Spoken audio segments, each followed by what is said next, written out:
La maldición de Valiria. Con la destrucción de Rhoynar, Valiria logró la dominación completa de la mitad occidental de Essos. Desde el mar Angosto hasta la bahía de Esclavos y desde el mar de Verano hasta el mar de los Escalofríos, los esclavos entraron a raudales en el feudo franco y rápidamente eran despachados a los 14 fuegos, a las minas de los preciosos oro y plata que los propietarios amaban tanto. Quizás durante los preparativos de su cruce del mar Angosto, los valirios también establecieron su fortín oriental en una isla que vendría a ser conocida como Rocadragón unos 200 años antes de la maldición. Ningún rey se les opuso, y los señores locales que hicieron algún esfuerzo para resistirse se dieron cuenta que la fuerza de Valiria era muy grande. Con sus artes arcanas, los valirios levantaron la ciudadela de Rocadragón. Pasaron 2 centurias en las que las codiciadas espadas de acero valirio empezaron a emerger en los 7 reinos con mayor rapidez que antes, pero no con tanta rapidez como para complacer a todos los señores y reyes que las deseaban. Y aunque la visión de un señor dragón que sobrevolando la bahía de Aguas Negras ya no era del todo desconocida, a medida que el tiempo pasaba esto ocurrió con más frecuencia. Valiria sintió que su asentamiento estaba asegurado, y los señores dragón continuaron con sus planes e intrigas en su continente natal. Y entonces, inesperada para todos, salvo quizás para Aernar Targaryen y su hija doncella Daenerys la Soñadora, la maldición llegó a Valiria.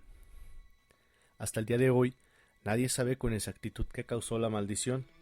Muchos dicen que fue un cataclismo natural, una explosión catastrófica causada por la erupción conjunta de los 14 fuegos. Algunos septones, menos sabios, afirman que los valirios trajeron el desastre sobre ellos debido a sus promiscuas creencias en cientos de dioses, y hurgaron demasiado en su sacrilegio, desatando los fuegos de los 7 infiernos sobre el feudo. Un puñado de maestres influenciados por fragmentos de la obra de Septon Bard sostienen que Valiria había usado hechizos para contener los 14 llamas por miles de años, que su incesante hambre de esclavos y riquezas era tanto para sostener estos hechizos como para expandir su poder, y que cuando al fin esos hechizos decayeron, el cataclismo fue inevitable. Acerca de esto, algunos afirman que fue la maldición de Garin el Grande, quien al fin obtuvo su venganza. Otros hablan de los sacerdotes del Rol, invocando los fuegos de sus dioses en extraños rituales, algunos enlazando la noción fantástica de la magia valiria con la realidad de las ambiciosas casas valirias. Argumentan que el incesante conflicto y engaño entre estas grandes casas era lo que pudo desencadenar el asiento de muchos de los respetados magos que renovaban y mantenían los rituales que contenían las llamas de los 14 fuegos. La única cosa que se puede decir con certeza es que fue un cataclismo como el mundo no había visto nunca antes. El antiguo y poderoso feudo franco, hogar de dragones y hechiceros de inigualable habilidad, fue arrasado y destruido en cuestión de horas. Se dice que cada colina que 500 millas a la redonda se rompió en pedazos, llenando el aire con cenizas, humo y fuego tan caliente y voraz que incluso los dragones que lo sobrevolaban fueron engullidos y consumidos. Grandes grietas se abrieron en la tierra, tragándose palacios, templos y pueblos enteros. Los lagos hirvieron y se convirtieron en ácido, las montañas explotaron, fuentes ardientes expulsaron roca fundida a 1000 pies de altura, y nubes rojas llovieron vidriagón y sangre negra de demonios. Hacia el norte, el suelo se resquebrajó y colapsó sobre sí mismo, y lo inundó un mar furioso de agua hirviendo. La ciudad más orgullosa del mundo desapareció en un instante. El legendario imperio se desvaneció en un día. Las tierras del largo verano, una vez las más fértiles del mundo, fueron arrasadas, inundadas y destruidas, y continuaron cobrando vidas incluso en el siglo siguiente. Tras el súbito vacío empezó el caos. Los señores dragón estaban reunidos en Valiria como era su costumbre, a excepción de Aernar Targaryen, sus hijos y sus dragones, que habían volado a Rocadragón y así escaparon de la maldición. Algunos relatos afirman que unos pocos también sobrevivieron por poco tiempo. Se dice que algunos señores dragón en Tirosh y Lys se salvaron, pero en la apremiante conmoción política que siguió a la maldición, ellos y sus dragones fueron asesinados por los ciudadanos de las ciudades libres. En cambio, las historias de Quor afirman que un señor dragón que pasaba de visita a Orión reunió fuerzas de los colonos quorienses y se autoproclamó emperador de Valiria. Él voló hacia Valiria montado en su gran dragón, seguido por un ejército a pie de 30,000 hombres para reclamar lo que había quedado de Valiria y restablecer el feudo, pero ni el emperador Aurión ni sus huestes fueron vistos de nuevo. La época de los dragones en Esos llegaba a su fin. Volantis, la más poderosa de las ciudades libres, pronto hizo reclamos sobre la soberanía de Valiria. Hombres y mujeres nobles de sangre valiria, que no eran señores dragón, entraron en guerra con las otras ciudades. Los tigres, como se hacían llamar aquellos que abogaban por la conquista, guiaron a Volantis hacia un gran conflicto con las otras ciudades libres. En un principio, sus flotas y ejércitos tuvieron gran éxito controlando Lys y Mir y comandando los dominios sureños en el Rhoyne. Fue cuando se extralimitaron e intentaron apoderarse también de Tirosh, que su floreciente imperio colapsó. Temerosa del ataque volantino, Pentos se unió a los Tiroshi en la resistencia. Mir y Lys se rebelaron, y el señor del mar de Bravos proporcionó una flota de 100 navíos para ayudar a Lys. Además, el rey Tormenta de Poniente, Argilac el Arrogante, guió una hueste hacia las tierras de la discordia, a cambio de la promesa de oro y gloria que derrotó a los regimientos volantinos que intentaban recuperar Mir. A raíz de todos estos conflictos y las luchas que continuaron hasta estos días sobre las tierras de la discordia, la plaga de las compañías libres nació y echó raíces. Al principio, estas bandas de mercenarios simplemente peleaban por aquellos que les pagaban, pero hay algunos que dicen que cuando la paz se instauraba, los capitanes de esas compañías libres instigaban nuevas guerras para sustentarse y beneficiarse con los saqueos. Cerca del final, incluso el futuro conquistador, el todavía joven Aegon Targaryen, se involucró en el conflicto. Sus antepasados siempre miraron hacia el este, pero su atención desde una edad temprana había estado centrada en el oeste.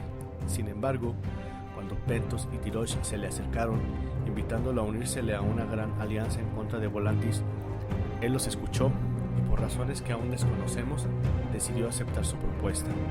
Hasta cierto punto, montado en el terror negro, se dice que voló hacia el este, reuniéndose con el príncipe de Pentos y los magísteres de la ciudad libre, y desde ahí voló sobre Valerion hasta Lys, justo a tiempo para abatir una flota volantina que se preparaba para invadir aquella ciudad libre.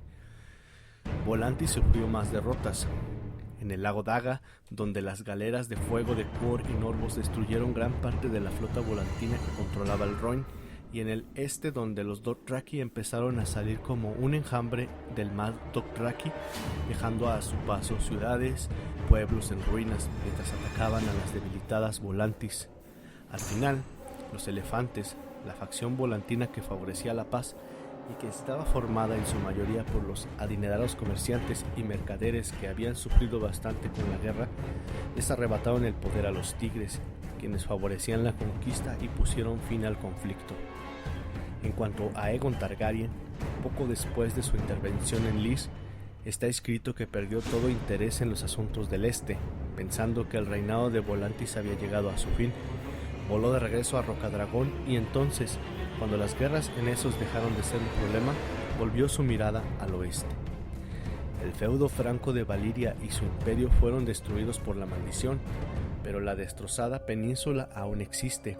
Historias extrañas se cuentan sobre ella hoy en día. Cuentos sobre demonios que atormentan el mar humeante, donde una vez estuvieron los 14 fuegos. De hecho, el camino que une Volantis con la bahía de los esclavos llegó a ser conocido como el Camino del Demonio, y es evitado por los viajeros más sensatos. Los hombres que se atreven a entrar al mar humeante no regresan, como Volantis aprendió durante el Siglo de Sangre, cuando desapareció una flota que había sido enviada para reclamar la península. Existen rumores extraños sobre hombres viviendo entre las ruinas de Valiria y en las ciudades circundantes de Oros y Tiria, pero muchos refutan dichos rumores, alegando que la maldición aún perdura en Valiria. No obstante, Algunas de las ciudades alejadas del corazón de Valiria permanecen inhabitadas, lugares fundados por el feudo y sujetos al mismo. El más siniestro de estos es Mantarís, un lugar donde se dice que los hombres nacen deformados y monstruosos.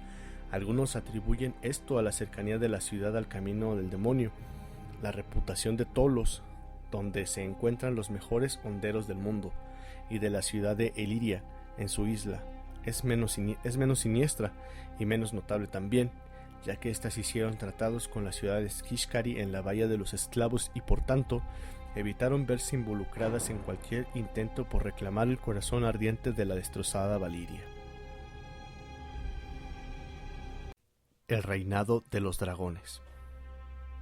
Aquí sigue un informe del reinado de la casa Targaryen desde Aegon el Conquistador hasta el Aerys el Rey Loco. Muchos son los maestres que han escrito de estos temas, y el conocimiento que ellos han recopilado informa mucho de lo que seguirá. Pero en una cosa yo me he tomado una libertad.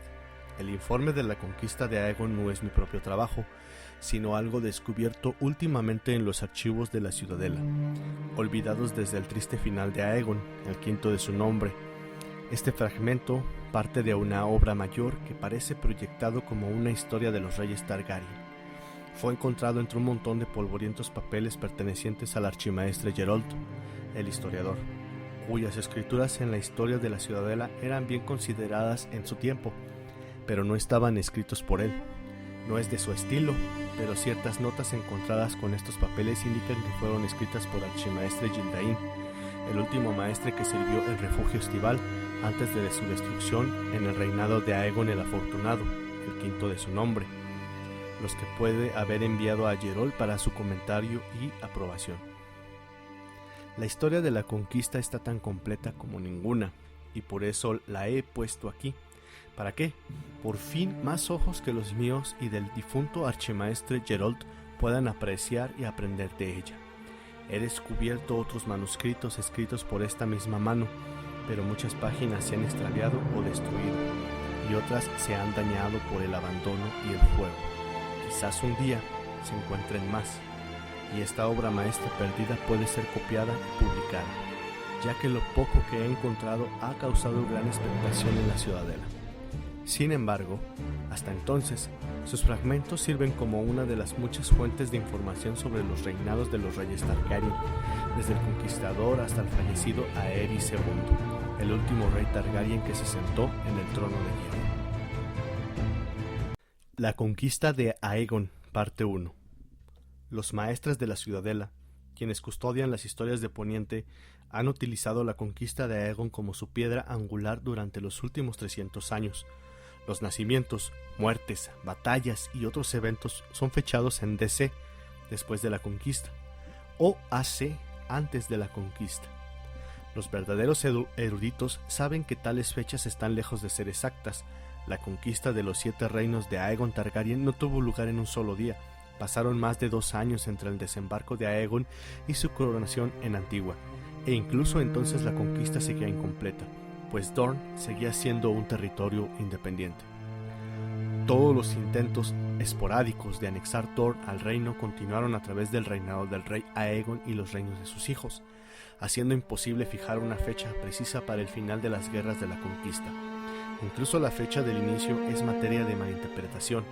Muchos asumen, erróneamente, que el reino del rey Aegon Targaryen empezó el día en que éste arribara a la desembocadura del Aguas Negras, bajo las 3 colinas donde se erigía la ciudad de desembarco del rey, pero esto no es así.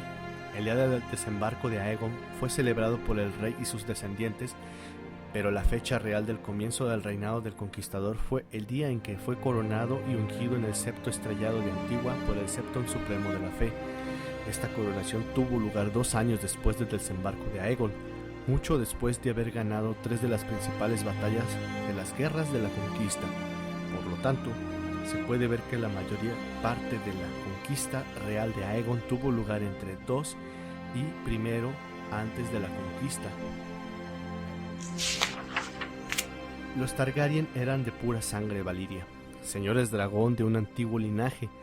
12 años antes de la maldición de Valiria, 114 antes de la conquista, Aenar Targaryen vendió sus dominios en el feudo franco y en las tierras del Largo Verano